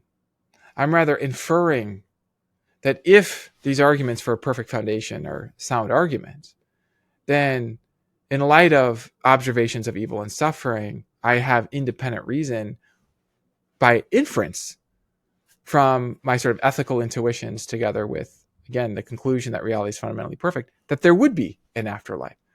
I mean, I also independently have an argument from consciousness for our beings not being tethered to material forms, but I don't need that argument, if that makes sense, for this stage of my thought. Yeah, that's beautifully said. I had a few little things I wanted to push into, but I think that's a really good place to end, because it is one of the biggest challenges, I think, to theism and to the work that you're doing as well, the sort of problem of evil. But I think the way that you're approaching this is really exciting, and there's so many amazing resources you mentioned as well. But we can kind of point listeners, viewers to go and continue this conversation on, obviously picking up your book and reading through that. You've got an entire bibliography at the back as well. They can go and dive into the specific areas that they want to, and obviously they enjoy the bit about mind being fundamental. They can pick up Who Are You Really, your other sort of book with IVP Press. So there are loads of options for people to go and dive into this stuff, Josh. So yeah, before I let you disappear and jump off, if people wanted to reach out to you, they wanted to follow along with the work that you're doing now, to be caught up to date and to make sure that they're aware of what's happening, where would you want to point them to? I think at this moment, people can access my work at my website, joshualrasmussen.com. They can also find me on Twitter, Facebook, under, look up Worldview Design. That's kind of my brand name. So that's where people can connect with me. And I've got a lot of resources for people to access, just completely free, just kind of getting the ideas out there. So yeah, and just thank you for the opportunity to be able to share all of that. Appreciate it. Oh, Josh, it's been an absolute pleasure speaking with you once again. Thank you so much, mate, for your time and your thoughts. It's been amazing. Thank you.